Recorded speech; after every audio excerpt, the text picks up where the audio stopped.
Hello friends, today we discuss about the structure of anther which is belonging to the state board biology and ask question on structure of anther in a detailed description of the structure of anther for 4 marks, sometimes it is maybe the 3 marks.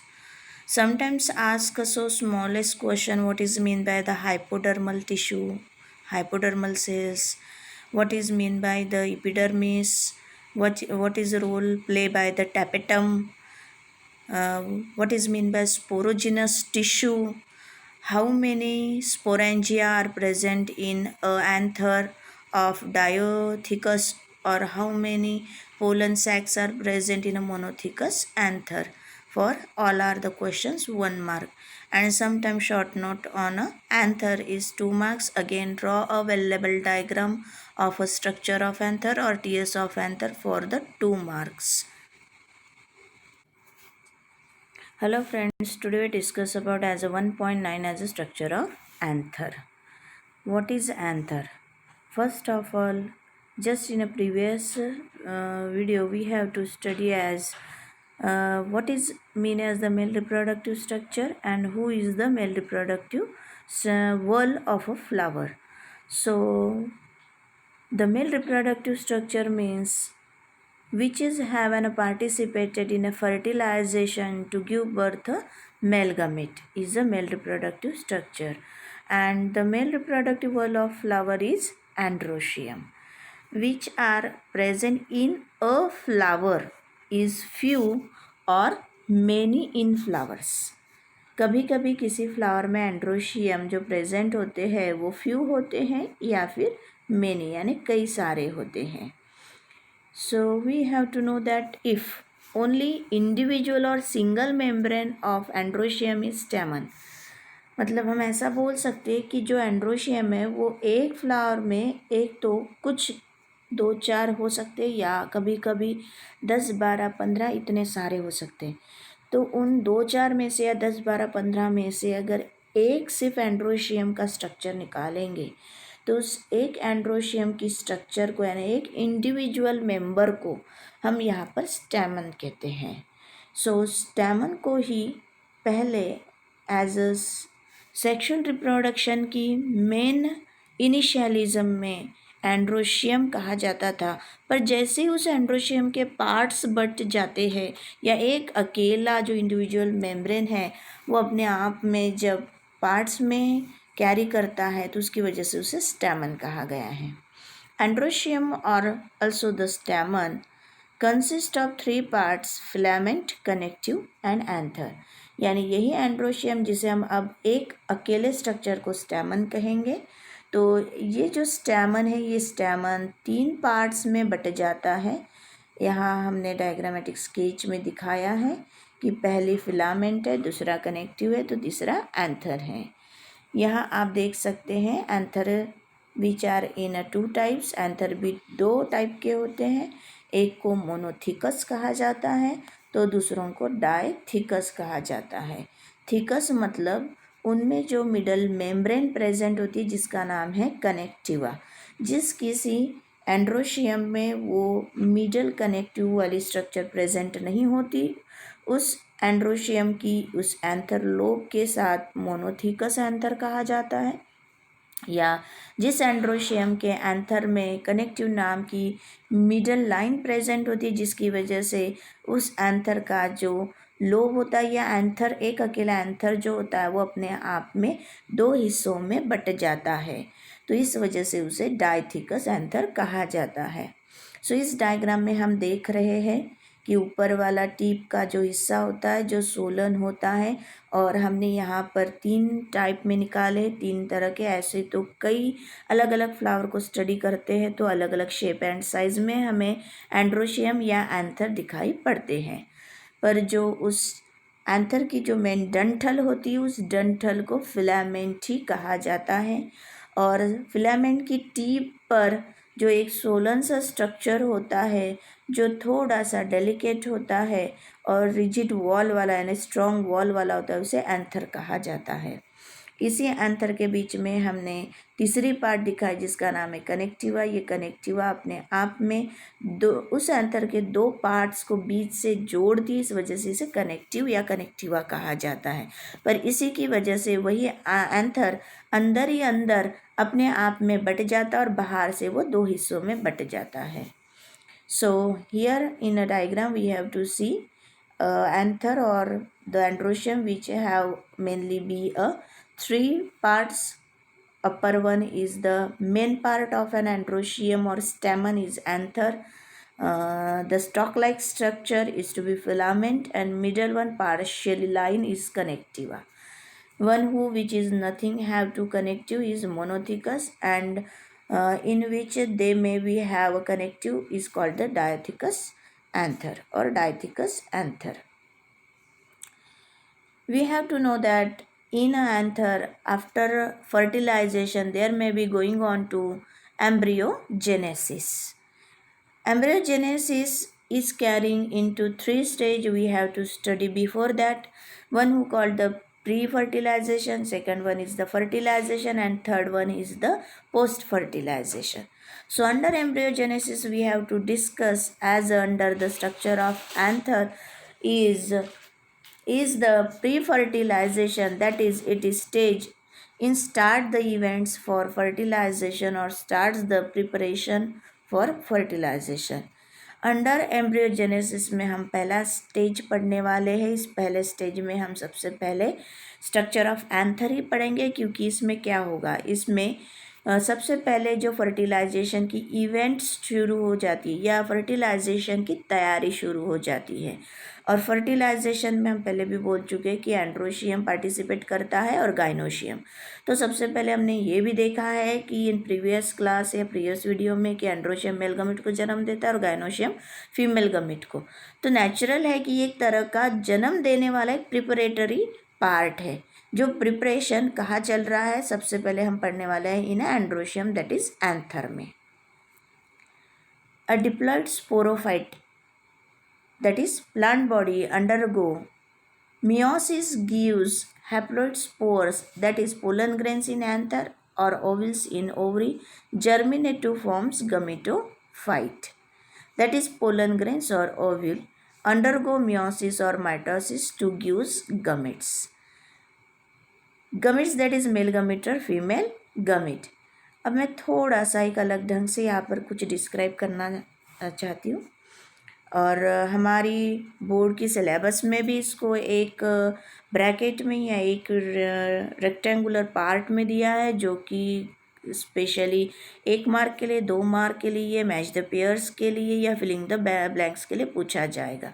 मैंने थोड़ा सा अलग ढंग से यहाँ पर दिखाया है कि जो भी एक डिप्लॉइड स्पोरोफाइट, अब डिप्लॉइड स्पोरोफाइट ये हमारी साइंटिफिक लैंग्वेज हुई, लेकिन जो भी हमारे सामने एक प्लांट है या प्लांट बॉडी है तो उसे हम डिप्लॉइड स्पोरोफाइट कहेंगे। अब डिप्लॉइड का मतलब होता है कि 2 सेट ऑफ क्रोमोसोम्स वाला, जिसमें हम पढ़ चुके हैं कि मे भी उसी से बट के हैप्लॉइड स्पोर को जन्म देगा, यानी 2 सेट में से एक सेट अलग हो जाएगा और एक सेट अलग हो जाएगा।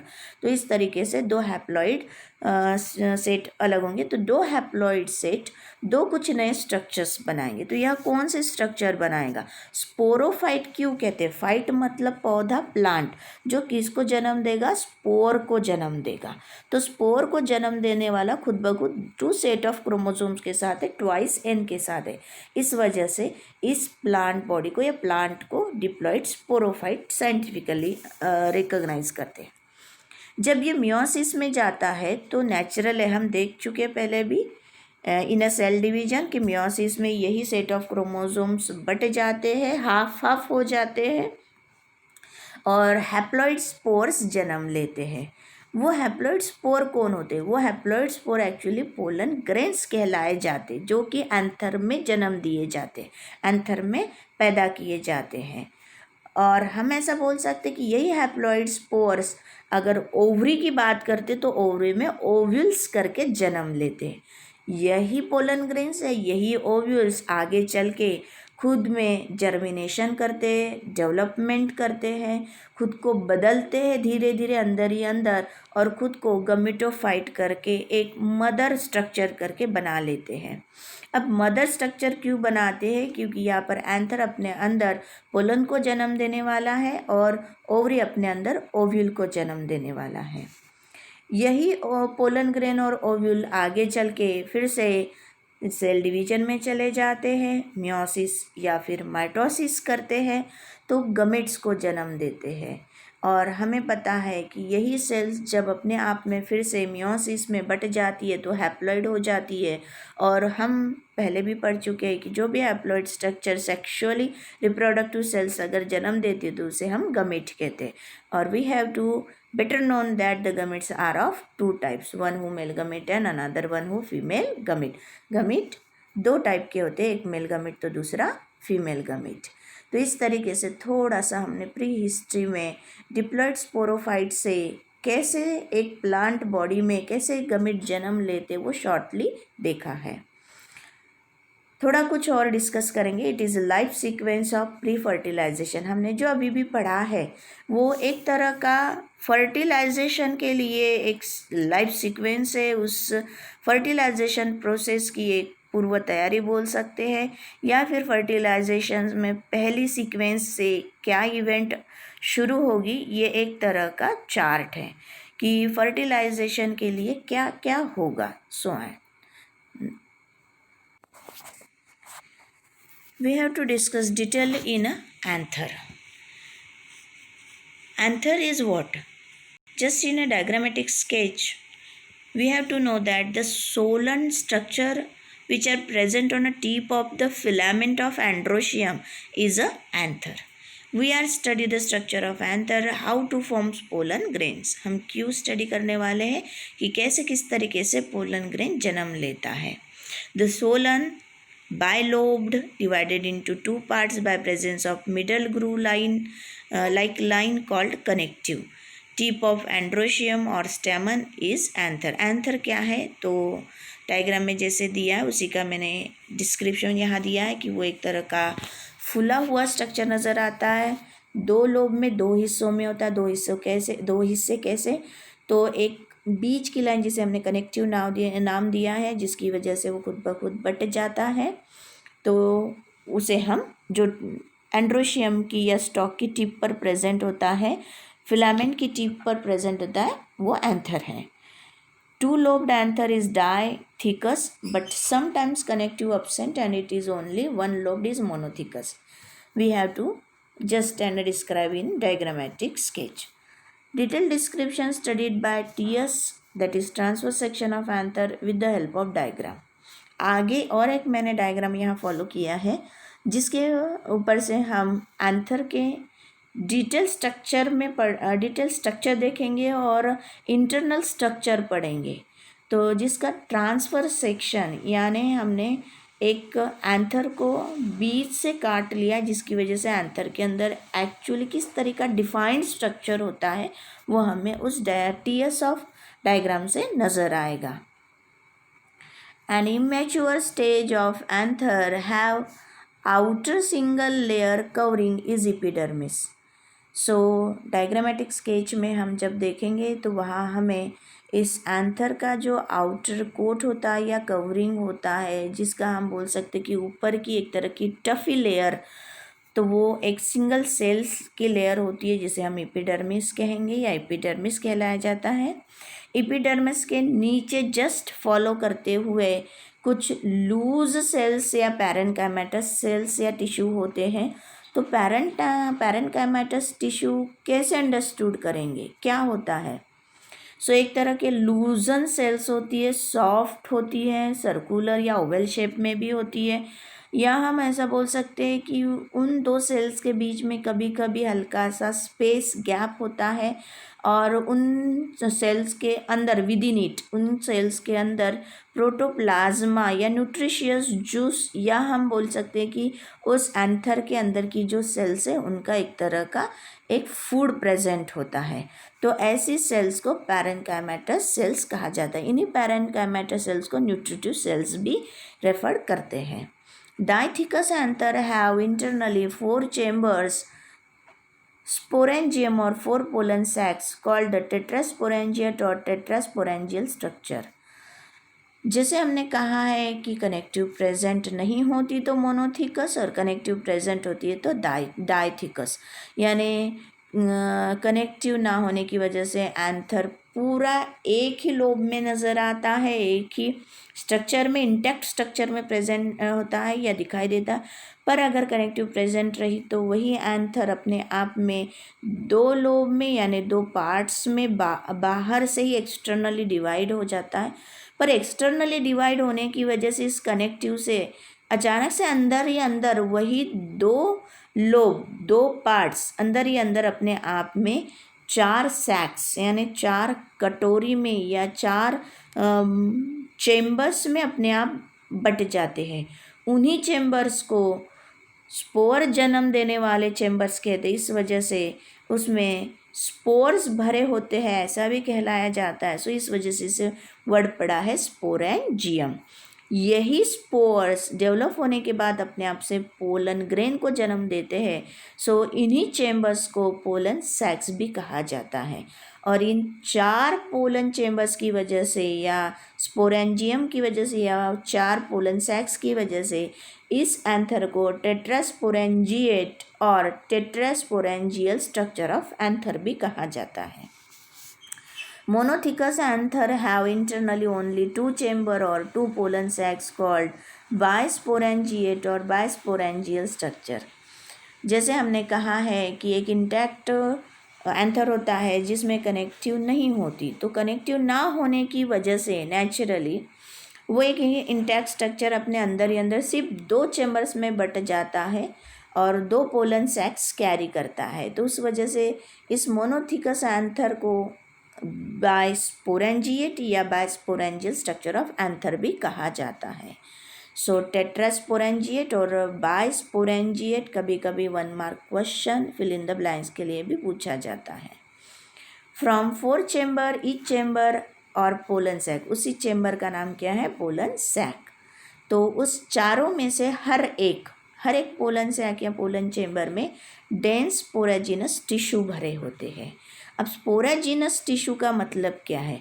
स्पोराजिनस टिश्यू का मतलब है कि पहले एक तरह की ये कुछ गाढ़ी गाढ़ी सी सेल्स होती है, ये कुछ दिनों बाद, कुछ समय बाद अपने आप में ट्रांसफ़र होना शुरू हो जाती है, डेवलप होना शुरू हो जाती है, खुद को चेंज कर लेती है और चेंज करने के बाद धीरे धीरे इनसे स्पोर बनना शुरू हो जाते हैं। सो इस वजह से इन्हें स्पोराजिनस टिश्यू कहा जाता है।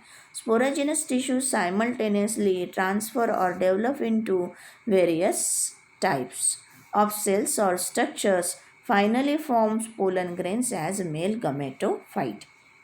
धीरे धीरे ये स्पोराजिनस टिश्यू अपने आप में डेवलप करके अलग अलग टाइप की सेल्स बनाना शुरू कर देती है, मेनी नंबर्स ऑफ सेल्स को डिवाइड करती है और फिर यही फाइनली अपने आप से स्पोर्स को, यानी जिन्हें हम पोलन ग्रेन्स यानी माइक्रोस्पोर भी कहते हैं, जो आकार से बहुत छोटे होते हैं, जो अपने आप में आगे चल के फ्यूचर में मेल गमिट को जन्म देंगे, यानी मेल गमिट को जन्म देने वाली मदर सेल। इस वजह से इस पोलन ग्रेन का नाम पड़ा है मेल गमेटोफाइट, यानी मेल गमिट को जन्म देने वाली सेल्स या स्ट्रक्चर। अभी अभी जो हमने स्ट्रक्चर ऑफ एंथर पढ़ा है वही हम इस तरीके से डायग्रामेटिक स्केच में टीयर्स ऑफ एंथर करके पढ़ेंगे। यही डायग्राम 2 मार्क के लिए पूछा जाता है, कभी 3 मार्क के लिए भी पूछा गया है। So here we have to see clean sketch of the anther which is just an cutted into the transverse section, so it is may be called the tiers of anther. इस diagram में हम देख रहे हैं epidermis नज़र आ रहा है। Epidermis क्या है हम डिस्कस कर चुके हैं कि एपिडर्मिस एक आउटर वॉल है जो एक सिंगल फ्लैटेंड सेल का लेयर होता है, जो उस एंथर को एक्सटर्नली सपोर्ट करता है, रिजिडिटी देता है, स्ट्रेंथ देता है। बिल्कुल उसके नीचे ही उसी से बनी हुई कुछ सेल्स अलग हो जाती है और 2 to 3 लेयर्स में बना के एक मोटा सा वॉल बना देती है, जिसे मिडल लेयर कहा गया है। देन यहाँ पर हमने जो बीच वाली एक लाइन जैसी होती है जिसका नाम हमने कनेक्टिवा कहा है या कनेक्टिव कहा है, वो नज़र आ रहा है हमें। उसका एक यहाँ पर पार्ट नज़र आ रहा है जो एक कनेक्टिव की तरह छोटे से स्ट्रक्चर में नज़र आ रहा है, या हम बोल सकते हैं कि वो इन दो लोब्स को जोड़ने वाली एक पार्ट होती है। Internally we have to see here in a diagram the anther which is in a 4 chamber.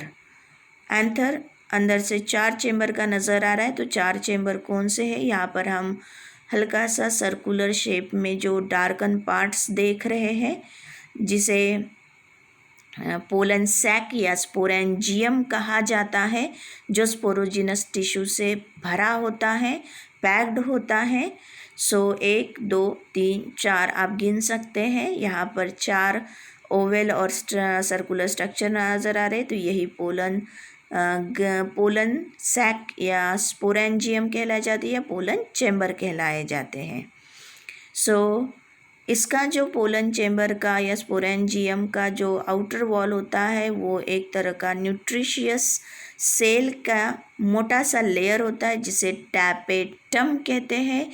यही टैपेटम अपने आप में न्यूट्रिशन बनाता है और न्यूट्रिशियस फ्लूइड और न्यूट्रिशन को सप्लाई करता है, और अंदर ही अंदर जो स्पोरोजिनस टिश्यू भरे होते हैं उनको डेवलप करने में हेल्प करता है, और उनसे धीरे धीरे सेल डिवीजन मियोसिस होके उनसे एक पोलन टेट्राड बनेगा, जिसे माइक्रोस्पोर टेट्राड भी कहा जाता है। टेट्राड का मतलब होता है 4 सेल वाला एक स्ट्रक्चर। तो यही टेट्राड 4 सेल वाला एक स्ट्रक्चर जब फाइनली पूरी तरीके से डेवलप हो जाता है, तो उस एक माइक्रोस्पोर टेट्राड से 4 स्पोर्स यानी माइक्रोस्पोर 4 पोलन ग्रेन्स जन्म लेते हैं। इसी तरीके से यहाँ पर एंडोथेसियम दिखाई दे रहा है। एंडोथेसियम उस जस्ट एपिडर्मिस के नीचे का लेयर होता है, जो उस एपिडर्मिस की epidermis it is like an skin. तो एपिडर्मिस के नीचे प्रेजेंट होता है, जो एक तरह का एपिडर्मिस स्किन होता है। स्किन के नीचे वाली एक सपोर्ट करने वाली सेल्स की लेयर होती है। ये डायग्रामेटिक डिस्क्रिप्शन था, पर एक्चुअली इसके बारे में हम थोड़ा सा डिस्कस करेंगे। यहाँ हमने उसका कुछ डिस्क्रिप्टिव पॉइंट्स दिया है एक खास तरीके से। स्पोरोजिनस टिश्यू क्या है? Some hypodermal cells get transformed into archesporial cells, यानी उस पोलन चैम्बर के अंदर जो डेंस ढच बोल सकते हैं स्पोरोजिनस टिश्यू भरे होते हैं, वो सबसे पहले हाइपोडर्मल सेल्स कहलाए जाते हैं। तो ये हाइपोडर्मल सेल्स कहाँ से? हाइपोडर्मल यानी जो एंथर का वॉल है, एंथर का wall epidermis, endothecium and middle layer tapetum, in 4 layer से बना होता है। उनमें से ही एपिडर्मिस की जो कुछ सेल्स होती है वो अचानक डिवाइड होने के बाद अलग सा रोल प्ले करती है। उन्हीं अलग से रोल प्ले करने वाले सेल्स को हाइपोडर्मल, डर्मा के नीचे हाइपो यानी नीचे वाले जो सेल्स होते हैं वो खुद को ट्रांसफॉर्म्ड कर लेते, बदल देते हैं। बदलते उनका नाम आर्किस्पोरियल सेल्स हो जाता है। यही archesporial cells, the archesporial cells divides into an inner sporogenous cell and outer primary parietal cell. यही आर्कियोस्पोरियल सेल्स खुद ब खुद अंदर ही अंदर डिवाइड होकर स्पोरोजिनस सेल में बदल जाते हैं, और बाजू बाजू में एक प्राइमरी पैराइटल यानी हल्का सा एक लेयर बनना शुरू हो जाता है। Sporogenous cell form sporogenous tissue.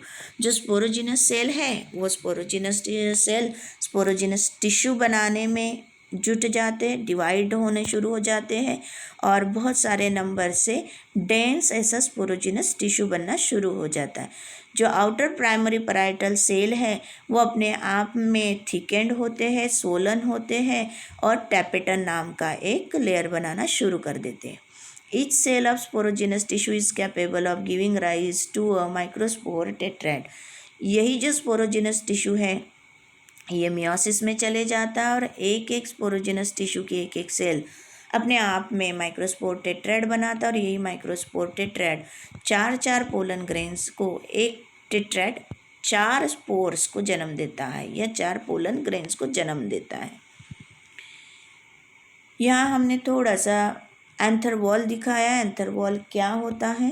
Parietal cell undergo division to form anther wall layers. The anther wall is divided into 4 layers as यही आउटर पैराइटल प्राइमरी सेल्स जो हमने कहे थे ये अपने आप में डिवाइड होके अलग अलग लेयर्स में बंटना शुरू हो जाते हैं। तो कितने लेयर्स में बट जाता है? 4 लेयर्स में बट जाते हैं। 4 लेयर में बटते समय अपने आप में मल्टीप्लिकेशन भी शुरू कर देते हैं और अलग अलग तरीके से आपस में वो एक खास तरह का लेयर बनाना शुरू कर देते। Epidermis it is first layer. It is the outer most protective layer made up of tabular यानी चपटे चपटे फ्लैटेंड सेल का होता है और आउटर होता है बाहरी होता है। नेचुरल है बाहरी होता है तो वो प्रोटेक्टिव नेचर का ही होगा, इसे एपिडर्मिस कहा गया है।